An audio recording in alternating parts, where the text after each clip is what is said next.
Hey everyone, welcome to Central Texas Gardening. In today's video, I'm going to be harvesting my onion plants. I will go over how to identify when your onions are ready for harvest, my curing process, as well as a few lessons learned that will hopefully help you and will definitely help me into going into the next growing season. So a quick recap on these onions. I planted these late last year, roughly around in December, and I got them in the ground in late February. If you want to see some of my previous videos on growing these onions from seed, see the link above here. Okay, so first, how to tell when your onions are ready for harvesting. Well, the first obvious indication is when they flop over like this. Now, I do have a couple that aren't quite flopped over all the way. So now that you see that they flopped over, your second indication would be, well, let's check the stem. Is the stem pretty stiff or is it pretty squishy? Would there be any resistance to it if you were to try and hold it up? And in some of these cases, it's still quite stiff. The plant is obviously still standing up on its own, so I don't want to harvest these quite yet. But for some of these other ones, the stems are falling over, and as you can see, the stem is still quite squishy. There's barely anything in there that would keep this standing up. So I would consider this one ready for harvest. Now typically you want to wait at least 4 or 5 days after they fall over like this until you want to harvest them out of the ground. So that's what I did. Some of these have been laying over for a little more than 5 days, so I'm going to go ahead and harvest these for y'all and show y'all what I get, and as well as go over some lessons learned and how I cure these onions to get them ready for storage. So once you determine that your onions are ready for harvesting, it's a pretty simple process. When they're ready, they'll come right up. There's not much to it. I just, from the base of the stem right here, I just pull it up, and just like that, that's how you harvest an onion. Now prior to curing, you do want to just brush off any loose dirt. It makes it a lot easier later on. You don't want to cut any of the roots or any of the tops off or anything. Just leave it just like this. And again, I'll show you how I cure them like this. Okay everyone, I moved my operation a little closer to my garage in the shade here. If you're in Central Texas, or I believe anywhere in the South at this point, it's been a very hot Memorial weekend, so I wanted to get out of the sun to do this next part here. So for this part, I'm going to explain to y'all how I cure my onions. It's a pretty simple process. It's similar to curing your potatoes. I have some scrap 2x4s I'm using, and then a old window screen. When we had our windows replaced, I told them I wanted to keep the old screens, and let me tell you, you can use these for a multitude of things. Not just for gardening, but I've used them in the chicken coop for stuff. I've put them in, I cut out little pieces and put them in all my wheat poles around my house to keep bugs from getting in the house. But that's a whole separate video there. So I just laid out my onions on this screen.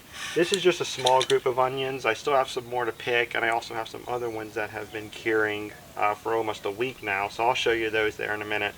So I just lay them out on this screen here. I'm going to move them into my garage after this video, but basically you want to keep them in a cool, dry place out of direct sunlight. You want to do that for about a week, or until the green part of the onion starts to brown, or should I say almost when it's completely brown.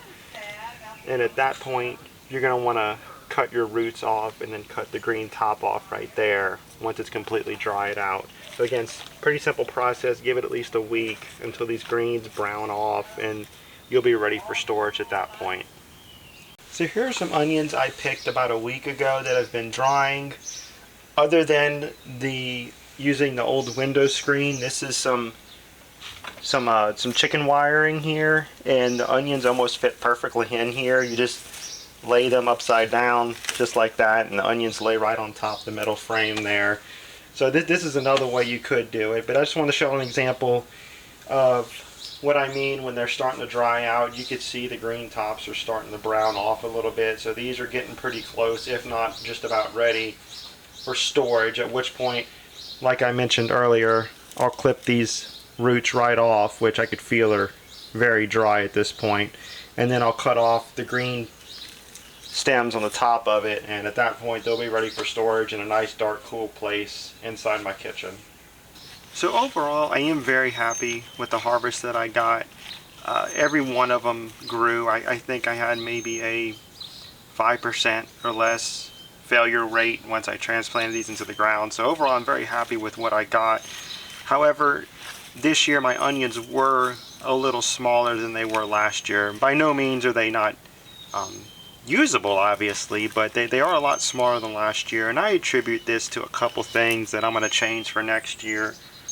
So the first thing I'm going to do to change next year is, instead of bulk sowing these in my 4x4 growing containers, I'm actually going to grow these in these cell trays that I grow my tomatoes and my broccoli in, and I think I'm going to limit it to just 1 or 2 onions per cell. I think the overcrowding in these 4x4s might have been causing a little bit of fighting over the nutrients in the soil and the fertilizer that I put in there. I've seen people be really successful with this method, and I don't know what they're doing different than what I was doing, but anyway, next year I'm going to change to that. And doing that, I think I'll be able to get some nice, stronger onions into the garden better than I did this year. My second thing I'm going to change is my spacing. I think my spacing was a little too close together, and this goes back to the fact that when you're growing stuff from seed, it's so hard to have to thin things out and throw them away. It's just, it kills you to have to do that. You don't want to waste anything, so I get that part, but at the end of the day, when you do thin them out, you will get better produce out of it, because you have them so close together, they won't be fighting for nutrients quite as much. Again, that goes back to when you're starting things from seed. So next year I'm going to do a little bit of a larger spacing between each onion plant. I might add an inch or 2 between each one, and I think that'll better help these get the nutrients they need and thus bulb a little bigger for me next year. Thank you for watching my video on harvesting my onion plants. Hopefully this video has been beneficial to everyone. The main thing I want to emphasize from this is how simple it is to start your onions from seed and get them all the way to this point.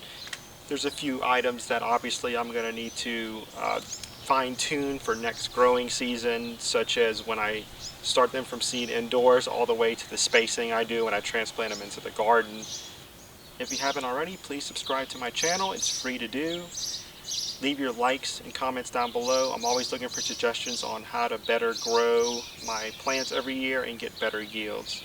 Again, thank you for watching my video, and I will see y'all next time.